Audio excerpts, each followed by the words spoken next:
Why did Kenya's Supreme Court declare the results of the recent presidential elections null and void? What does the ruling mean to election observers having declared the election free and fair? Will Raila Odinga accept defeat should Uhuru Kenyatta emerge the winner again? And were there any lessons learned from Kenya's 2007 post-election violence? What time is it? It's question time.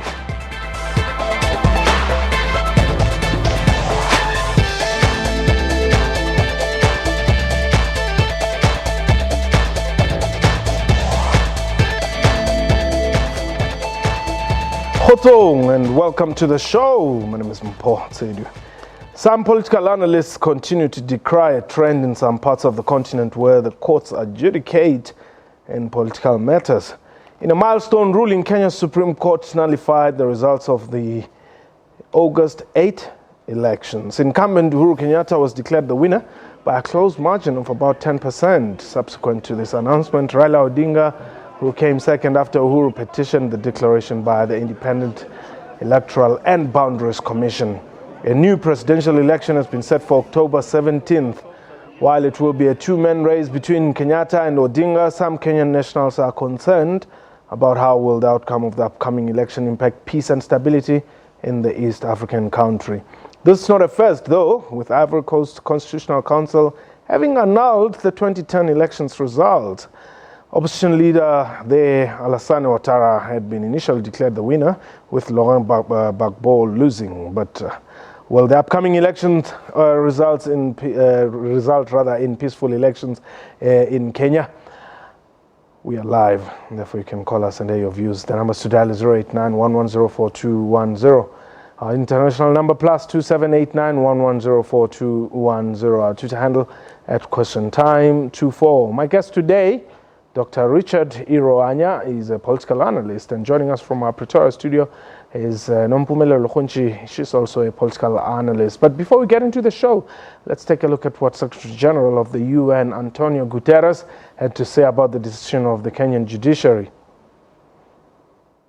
I understand that the Supreme Court has decided based on a number of aspects related to the way the rules are established that demonstrates the vitality of the Kenyan democracy. I mean, it is independently of whether this decision is or not, I'm not judging the decision, I'm saying, I mean, it's good to have a country in which the government wins the election, but there is a judicial authority that is sufficiently independent to decide that elections need to be repeated, independently of the merits of the decision. Right. And this proves that democracy in Africa is something that can exist, and in my opinion is the best way for African countries to move in the direction not only of peace and security, but also of prosperity for African peoples. I am a true believer in the enormous potential of democracy in Africa. Well, that is the Secretary General of the UN, Antonio Guterres, talking about the Kenyan judiciary's decision there. Let me welcome you. Nompumelelo, let me start with you. You wrote an article in the paper in the Sowetan, and you seem to have concluded that Raila Odinga is a troublesome politician in Kenya who won't accept anything except victory for his party. But I think it's important to consider the context of the Kenyan electoral politics in general. It's not enough just to consider what happened in 2017. We have to look at what has been going on since the reinstatement of multi-party politics, democratic politics in the 90s. And what we've noticed is that obviously, like any other consolidating democracy, Kenya is in the midst of building its institutions and consolidating its institutional framework. But we've also noticed that there's a pattern where the opposition has been quite distrusting of the institutions, particularly in regard to how incumbents carry themselves in office. And Raila Odinga has been at this spearheading the opposition for a very long time now. And we know that in 2007 and 2013, as well as in 2017, his outcry has always been that the elections will be stolen, or the elections have been stolen. And that is always owing to the fact that he himself, and as well as his coalition of supporters, have not been able to reach the threshold and actually enter into the presidency. Now, the other aspect that we have to really consider closely is the fact that Kenya's politics are tribally or ethnically driven. And there's a notion that is known as the tyranny of numbers, which was coined by one of the political analysts in Kenya. And the notion is that the presidency will always go to the Kikuyus and the Kalenjins because of the ethnic coalition that they've built together. And therefore the Luos and the Luas that are represented by Raila Odinga will never get an opportunity to rule. So that's the broader context that we need to look at. And we need to understand that that is what informs Raila Odinga's and his coalition's cry around elections. That it is not a fair process because things are always rigged in favor of the Kikuyus or in favor of the Kalenjin Kikuyu coalition. But now, do you therefore disregard the facts which the court found to be valid to even nullify the past elections? Obviously, you know, the court's decision is final, and they had the judges had the evidence before them, and they came with a decision on the basis of considering the evidence before them. What I found interesting is the dissenting judgment, because 4 of the judges, led by Chief Justice Maraga, found that there was substantial evidence for irregularities and anomalies in the election, whereas 2 of the judges of the Supreme Court, led by J.B. Ojwang, found completely opposite, the complete opposite, using the same evidence. And for me, that is significant to show the complexity of the issues surrounding elections in Kenya. In as far as the Independent Electoral and Boundaries Commission went in terms of conducting this election, all observers from the EU to the AU to even former heads of states in Africa, you know, gave the IEBC accolades, saying it was one of the best run elections on the continent that we've seen in a very long time. So it was a very difficult decision, I feel, for the Supreme Court to come to, and it could have gone either way. And for me, it's less of a legal issue and more of representing the political complexities that exist in the Kenyan context. Now, you have here, Dr. Aranya, you know, international statesmen who went ahead and pronounced, you know, the elections free and fair. Yet the courts say the elections were stolen. Well, thank you for having me. Like what she said, that the courts reached their decision based on the evidence that was presented before them. And well, we cannot say because the international community, I mean, the electoral monitoring, you know, a group pronounced the election free and fair, that the election was free and fair. No, we cannot, because they have also reached similar decisions in other elections in Africa. And it turned out these elections were, you know, fraudulent, you know, in themselves. So in the case of Kenya, these are you know, a group of eminent personalities, you know, who just, you know, stay in 5-star hotels, maybe visit 1 or 2 polling stations and just write their reports. So they do not go into the interiors of the societies to find out what is actually happening. So that they observe 1 or 2 electoral posts, you know, in the city and just conclude does not mean the election was fair and fair. And the judges had the compelling evidence, you know, before them to have reached the decision that they reached. So let me come, you know, briefly with the, you know, the characterization of Raila Odinga. You know, ethnic politics exists in almost every part of Africa, you know, in every country. And the fact that the elections have been, you know, have been ranked in Africa. No, it's an ongoing thing. You know, it's not a secret. Yeah. You know, but what we look for is the minimum qualification. And even the international community looked for at least minimum requirement. I said, okay, at the minimum, it was free and fair. But not that it was actually free and fair. In fact, no election is ever free and fair, even the election of the most advanced democracies. Now, you know, there's one thing that worried me here. President Kenyatta, after losing this court bid by Raila Odinga, then says, we have a problem in the judiciary.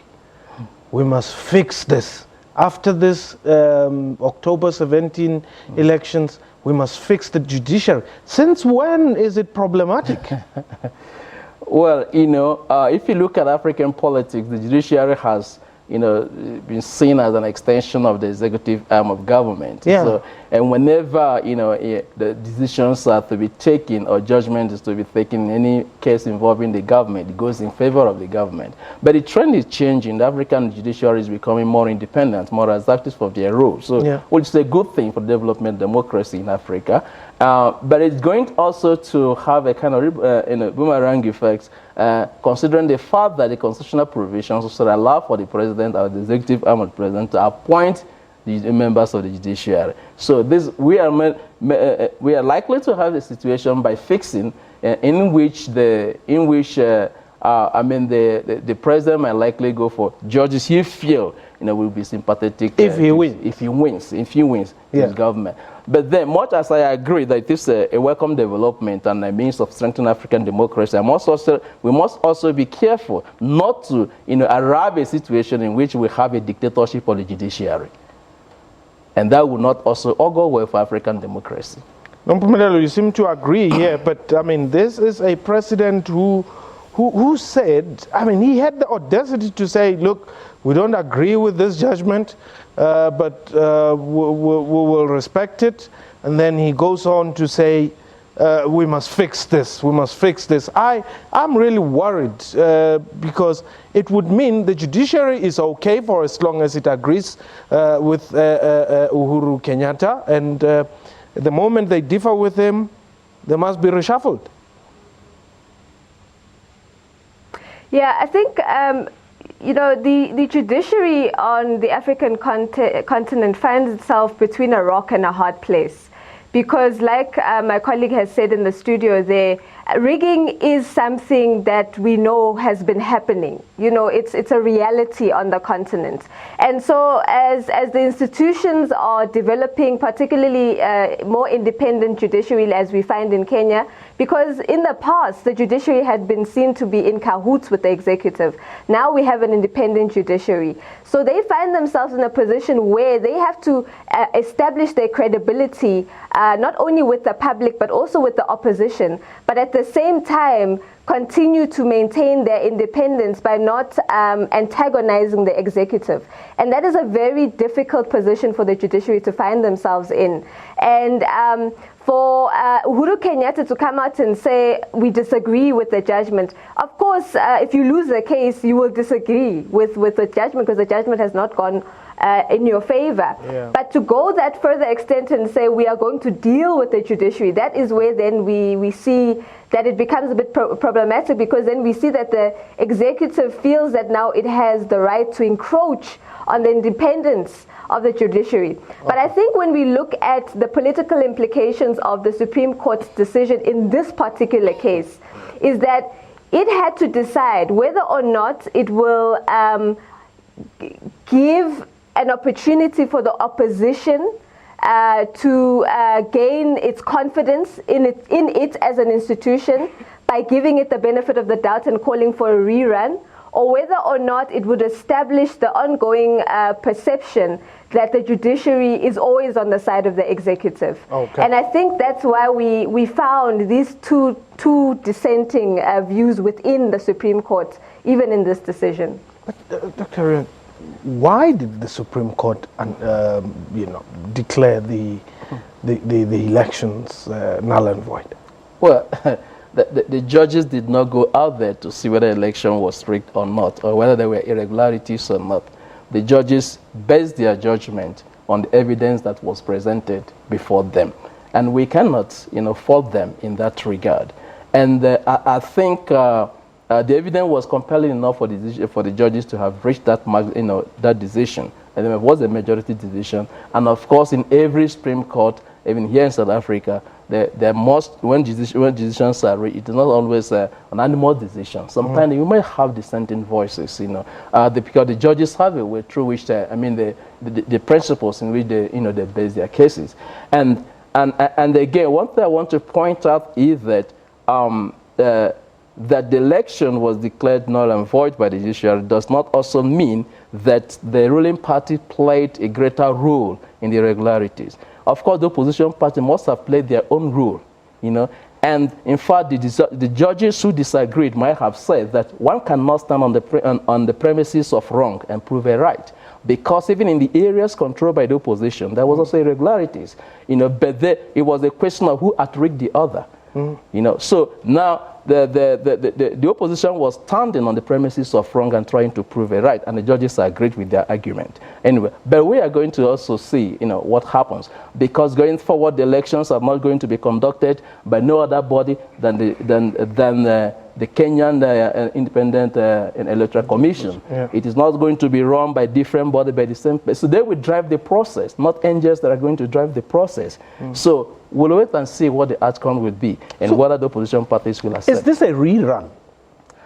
It's more of a rerun, if I may put it, because the other candidates are not going to run. Why?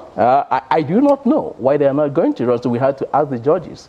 They will have to guide us in this. And what is Raila saying now? The last time I checked, he was saying he doesn't agree with the date and he doesn't agree with the commission or the commissioners because they're the ones who created the mess and therefore they shouldn't preside over the coming elections. No, but he cannot have, Raila Odinga and his group cannot have it both ways. They have won a court case. Uhuru Kenyatta is still the president of Kenya. And many of the processes will be driven by Kenyan institutions. And there is no way he can go against those institutions. The opposition will always find fault with the ruling party. And so it happens everywhere. So it is not new that he is disagreeing with that. Even if the election is postponed to 10 years' time, or it will still be run by the same Kenyan people. It will be run by the same Kenyan institutions. So the earlier he accepts the results, the better. Number Melelo, you think, maybe you're not the best person to ask about Raila Odinga because you really hold a very poor opinion about him, that now he's looking for other excuses, the dates, then the structure that's running the elections. Should he just accept that? Look, you've got to judge a person by their past actions and conduct.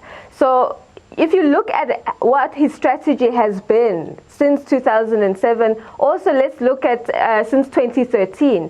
When he lost the 2013 elections, it was quite a shock to him because he had participated in the creation of the new Electoral Commission, which is now the Independent Electoral and Boundaries Commission.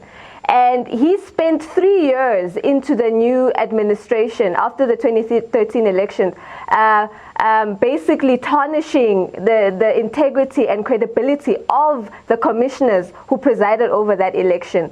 Then we saw in the lead up to the 2017 elections that new commissioners were brought on board, and they were the ones who ran this election.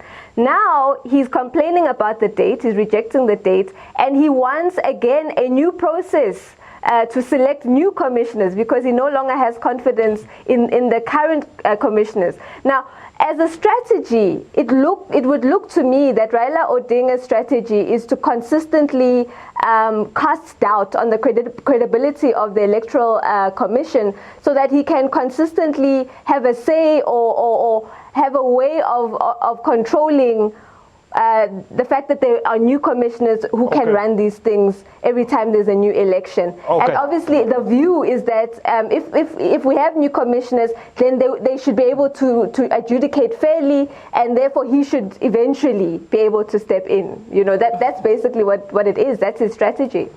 Douglas, you are in Mossel Bay. Welcome. Well, I'm Bob. Hi. Yeah, Mupo, we are having a problem in Africa. Yeah. The problem being opposition parties, they wanted to guarantee themselves that when we go for elections, they should win. I think the purpose of doing elections is to choose who people want, not that. Wow, Douglas got lost somewhere there along the line. Our apologies there for that line, Douglas. But can I add one? You wanted to, yes, to add. No, concerning the fight between Raila Odinga and Uhuru Kenyatta, some have said it's a continuation of the fight between their parents. Yes, that's where I wanted to get to. So, yes. We might likely have, see this, play out in the next election. So it is not a question of, it's not something that started today. Like my colleague, tried to trace the problem back. But we also have to bring this family factor into it. And the fathers were allies at a particular point, and they disagreed. And since then, there have been strong division between them. Okay, just hold it there. Let's take Joseph quickly. Joseph is in Tembisa. Welcome, Joseph. Hi, how are you, Mpo? I'm well. Thanks for the call, Joe.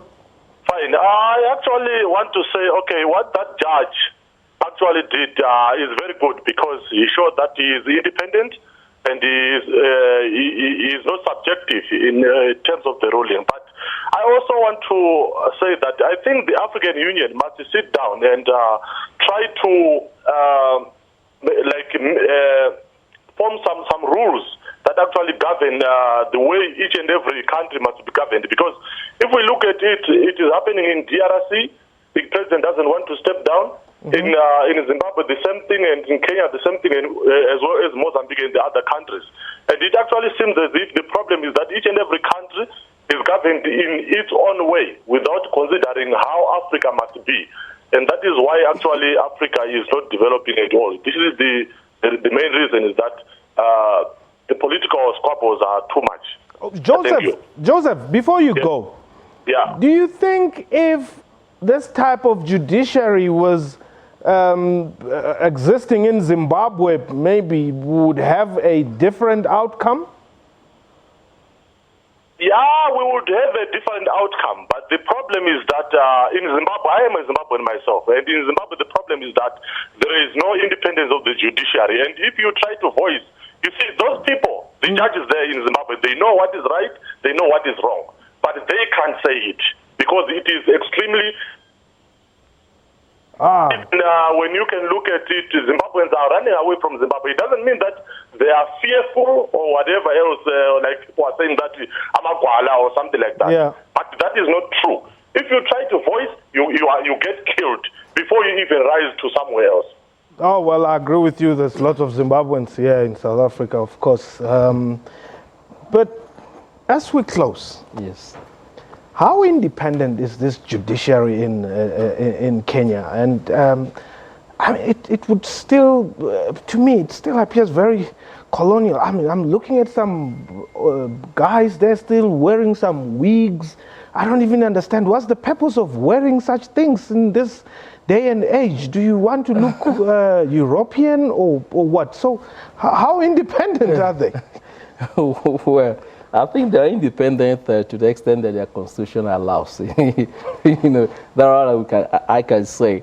The fact is that I think every country has got its own traditions, and that may be their own tradition. And coming, from British colonialism, we cannot say that they're actually independent because they still adopt some of the customs and traditions of the legal profession as inherited from the colonial master. Yeah, but they must do away with the wigs, eh? I really don't think they're still relevant. But yeah, that was question time for today. And as we wrap the show today, we pay tribute to some of our fallen heroes and colleagues. We pay tribute to Mzimasi Nkebisa there, and of course Hendrik Terblanche. We say may their soul rest in peace. And of course, Socha Lamasocha, Cindy Somaka, who also passed away earlier this week. And we send our condolences to all the comrades and family members and all those who knew them. And that was question time for today. A big thank you to my guests and to you for watching the show. From me and the entire crew, Ivory.